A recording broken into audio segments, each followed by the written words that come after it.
नमस्कार दोस्तों, मैं कैलाश शर्मा एक बार फिर उपस्थित हूँ आपके सामने कक्षा 6 रुचिरा भाग 1 का छठा पाठ लेकर, जिसका नाम है समुद्र तटः। इस चित्र को ध्यान से देखिए। इस चित्र में कुछ बच्चे यहाँ गेंद से खेल रहे हैं, कुछ लहरों के साथ खेल रहे हैं और कुछ बच्चे यहाँ मिट्टी के घरौंदे बना रहे हैं और कुछ लोग दूर नावों में घूम रहे हैं। ये एक समुद्र के किनारे का दृश्य है। तो आइए पढ़ते हैं पाठ। समुद्र तटः। समुद्र तटः का अर्थ है समुद्र का किनारा। एषः समुद्र तटः। एषः यानी यह, समुद्र तटः यानी समुद्र तट है, समुद्र का किनारा है। अत्र जनाः पर्यटनाय आगच्छन्ति। अत्र यानी यहाँ, जनाः लोग, पर्यटनाय पर्यटन कहते हैं घूमना, और पर्यटनाय घूमने के लिए, आगच्छन्ति यानी आते हैं। केचन तरंगैः क्रीडन्ति।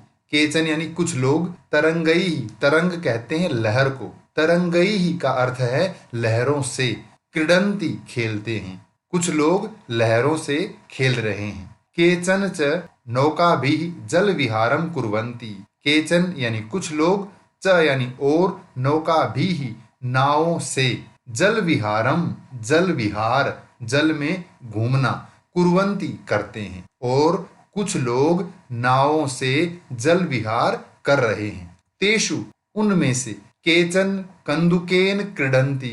केचन यानी कुछ लोग, कंदुकेन कंदुकम कहते हैं गेंद को, और कंदुकेन गेंद से, क्रीडन्ति खेल रहे हैं, उनमें से कुछ लोग गेंद से खेल रहे हैं।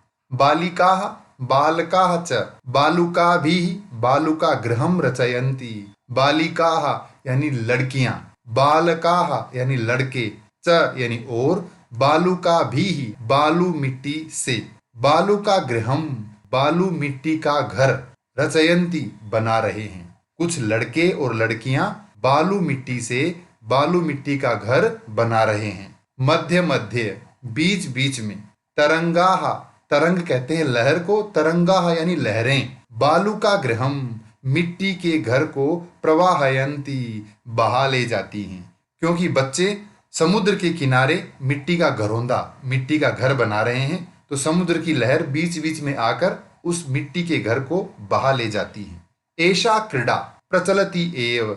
एषा यानी यह, क्रीड़ा यानी खेल, प्रचलति एव चलता ही रहता है। समुद्र तटाः समुद्र तट यानी समुद्र के किनारे, न केवलम न केवल, पर्यटन स्थानानि पर्यटन स्थान है।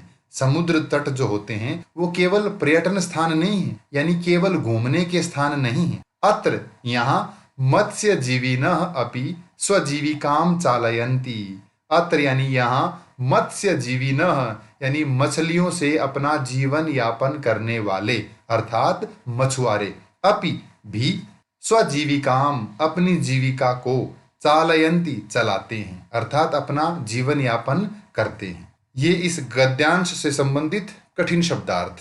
अस्माकं देशे बहवः समुद्र तटाः सन्ति। अस्माकं हमारे, देशे यानी देश में, बहवः यानी अनेक, समुद्र तटाः सन्ति समुद्र तट हैं। एतेषु इन समुद्र तटों में, मुंबई, गोवा, कोच्चि, कन्याकुमारी, विशाखापत्तनम, पूरी तटाः अतीव प्रसिद्धाः सन्ति। इन समुद्र तटों में कुछ प्रसिद्ध समुद्र तट हैं, मुंबई, गोवा, कोच्चि, कन्याकुमारी, विशाखापट्टनम, पुरी आदि, ये प्रसिद्ध समुद्र तट हैं। गोवा तटः विदेशी पर्यटकेभ्यः समधिकम रोचते। गोवा तटः यानी गोवा तट, गोवा का समुद्र तट, विदेशी पर्यटकेभ्यः विदेशी पर्यटकों को, समधिकम सबसे अधिक, रोचते रुचिकर है, अर्थात अच्छा लगता है। विदेशी पर्यटकों को गोवा तट सबसे अच्छा लगता है। विशाखापत्तनम तटः विशाखापट्टनम का तट, वैदेशिक व्यापाराय यानी विदेशी व्यापार के लिए, प्रसिद्ध है। कोच्चि तटः नारिकेल फलेभ्यः ज्ञायते। कोच्चि तट यानी कोच्चि का जो समुद्र तट है वो नारिकेल कहते हैं नारियल, फलेभ्यः यानी फलों के लिए, नारियल फलों के लिए, अर्थात नारियल के लिए, ज्ञायते जाना जाता है, अर्थात कोच्चि तट नारियल के लिए प्रसिद्ध है। मुंबई नगरस्य जुहू तटे, मुंबई नगर के जुहू तट पर, सर्वे जनाः सभी लोग, स्वैरम स्वैरम अर्थात अपनी इच्छा अनुसार, अर्थात जैसा मन हो वैसे, यानी बेरोक टोक, विहरंती घूमते हैं। मुंबई के जुहू तट पर सभी लोग अपनी इच्छा अनुसार बेरोक टोक घूमते हैं। चेन्नई नगरस्य मेरीना तटः देशस्य सागर तटेषु दीर्घतमः। चेन्नई नगरस्य यानी चेन्नई नगर का मेरीना तटः, मेरीना तट ये वहां के समुद्र तट का नाम है, मेरीना। तो मेरीना तट देशस्य यानी देश के, सागर तटेषु सागर तटों में यानी समुद्र तटों में सबसे दीर्घ यानी बड़ा है, लंबा है। भारतस्य तिसृषु दिशासु समुद्र तटाः सन्ति। भारतस्य यानी भारत की, तिसृषु दिशासु तीनों दिशाओं में, समुद्र तटाः सन्ति समुद्र तट हैं। अस्मादेव कारणात्, अस्माद एव कारणात् का अर्थ है इसी कारण से ही, भारत देशः भारत देश, प्रायद्वीपः इति कथ्यते। प्रायद्वीपः प्रायद्वीप, द्वीप का अर्थ होता है आइलैंड, यानी ऐसा स्थान जो चारों तरफ से जल से घिरा हो। और प्रायद्वीप यानी लगभग द्वीप जैसा, अर्थात जो चारों ओर से तो न घिरा हो लेकिन तीन ओर से जल से घिरा हो, उस स्थान को कहते हैं प्रायद्वीपः। तो भारत तीन ओर से समुद्र तटों से घिरा हुआ है, इसलिए भारत को प्रायद्वीप इति कथ्यते, प्रायद्वीप भी कहते हैं। पूर्व दिशायाम बंगोपसागरः, भारत की पूर्व दिशायाम यानी पूर्व दिशा में, बंगोपसागरः बंगाल की खाड़ी। दक्षिण दिशायाम यानी दक्षिण दिशा में, हिंद महासागरः हिंद महासागर। पश्चिम दिशायाम च यानी और, पश्चिम दिशायाम यानी पश्चिम दिशा में, अरब सागरः अस्ति अरब सागर है।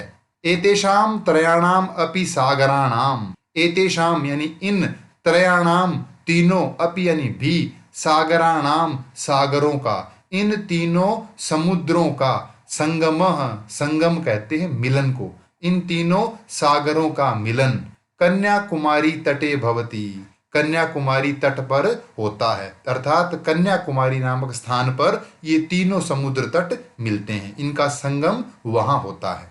अत्र यहाँ, यहाँ कहाँ, कन्याकुमारी में। पूर्णिमायाम पूर्णिमा तिथि के दिन, चंद्रोदय यानी चंद्रोदय, चंद्रमा का उदय होना, सूर्यास्तम च और सूर्यास्त यानी सूर्य का छिपना। युगपद एव, युगपत प्लस एव अर्थात दोनों एक साथ, दृष्टुम शक्यते देख सकते हैं। पूर्णिमा तिथि के दिन कन्याकुमारी नामक स्थान पर चंद्रोदय चंद्रमा का उदय और सूर्यास्त दोनों एक साथ देख सकते हैं। ये इस गद्यांश से संबंधित कठिन शब्दार्थ। अब हम चर्चा करते हैं अभ्यास कार्य पर। पहला प्रश्न है उच्चारणम कुरुत, उच्चारण कीजिए। नीचे दिए गए इन शब्दों का उच्चारण कीजिए। मैं उच्चारण करता हूं, आप मेरे साथ साथ इन शब्दों को दोहराएंगे, इनका उच्चारण करेंगे। तरंगैः संगमः प्रायद्वीपः मत्स्यजीविनः तिसृषु बंगोपसागरः विदेशी पर्यटकेभ्यः वैदेशिक व्यापाराय चंद्रोदयः। दूसरा प्रश्न है अधोलिखितानाम प्रश्नानाम उत्तराणि लिखत। अधोलिखितानाम यानी नीचे लिखे हुए, प्रश्नानाम प्रश्नों के, उत्तराणि उत्तर, लिखत लिखिए।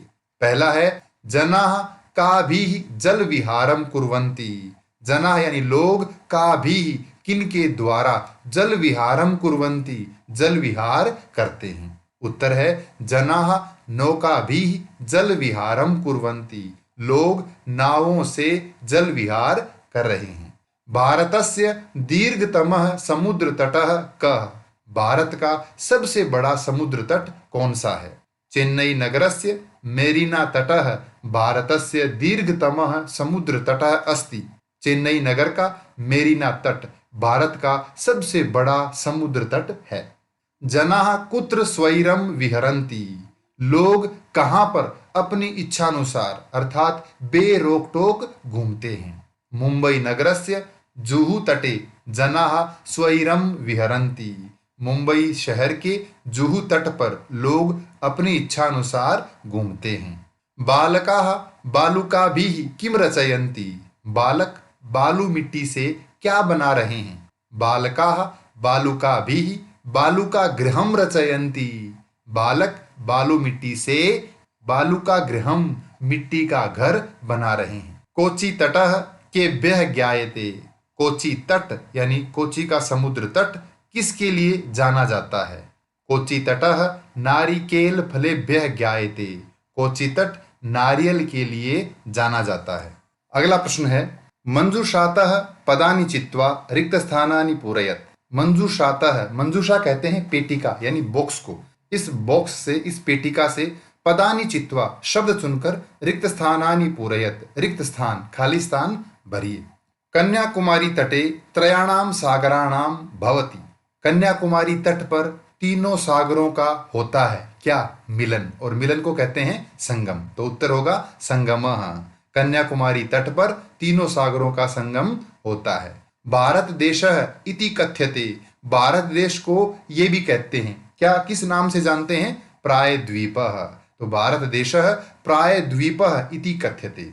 जनाः समुद्र तटम आगच्छन्ति। जनाः लोग समुद्र तट आते हैं किस लिए? पर्यटनाय, घूमने के लिए। बालेभ्यः रोचते। बालकों को रुचिकर है, अच्छा लगता है क्या? खेल। तो खेल को कहते हैं क्रीड़ा। बालेभ्यः क्रीड़ा रोचते। भारतस्य पूर्व दिशायाम, भारत की पूर्व दिशा में अस्ति है। कौन सा सागर है? बंगोपसागरः है, बंगाल की खाड़ी। अगला प्रश्न है, यथा योग्यम योजयत। नीचे दिए गए शब्दों का मेल कीजिए, अर्थात ये चीजें किसके लिए होती हैं, उनके सही प्रयोजन के साथ इनका मेल करना है। तो पहला है समुद्र तटः। समुद्र तट होता है किसके लिए? पर्यटनाय, घूमने के लिए। क्रीडनकम, क्रीडनकम कहते हैं खिलौने को। तो खिलौना किस लिए होता है? खेलनाय, खेलने के लिए। दुग्धम, दूध किसके लिए? पोषणाय, पोषण के लिए। दीपकः यानी दिया किस लिए होता है? प्रकाशाय, प्रकाश के लिए। विद्या, पढ़ाई किस लिए? ज्ञानाय, ज्ञान के लिए। अगला प्रश्न है, तृतीया विभक्ति प्रयोगेण रिक्त स्थानानि पूरयत।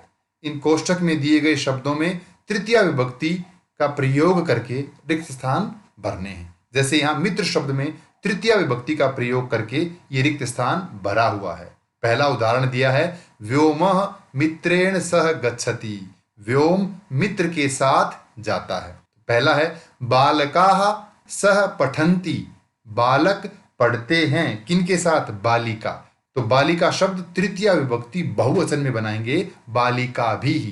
बालकाः बालिकाभिः सह पठन्ति। बालक यानी लड़के लड़कियों के साथ पढ़ते हैं। अगला है तडागः कमलैः विभाति। तडागः कहते हैं तालाब को। तालाब कमलों से सुशोभित होता है, अर्थात सुंदर लगता है। अहमपि कंदुकेन खेलामि। मैं भी गेंद से खेलता हूँ। अश्वः यानी घोड़े। अश्वैः सह धावन्ति। घोड़ों के साथ दौड़ते हैं। मृगाः मृगैः सह चरन्ति। हिरण हिरणों के साथ चर रहे हैं। अगला प्रश्न है, अधोलिखितम वृत्त चित्रम पश्यत। इस वृत्त चित्र को देखिए। उदाहरणानुसारेण कोष्ठक गतैः शब्दैः उचित वाक्यानि रचयत। इस चित्र में कई चक्र दिए हैं, उनको ध्यान से देखें। पहला चक्र है, इसमें कर्ता है, सब्जेक्ट रहीमः। दूसरा वृत्त है, इसमें कुछ शब्द हैं, इनमें हमें उचित विभक्ति का प्रयोग करना है। फिर तीसरा जो चक्र है, ये शब्द सभी में समान रहेंगे।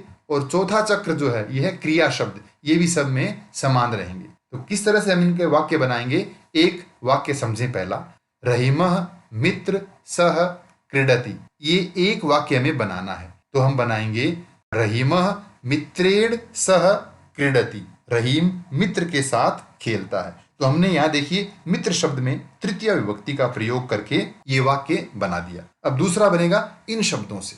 तो हमने बनाया रहीमः द्विचक्रिकया आपणम गच्छति। रहीम साइकिल से बाजार जाता है।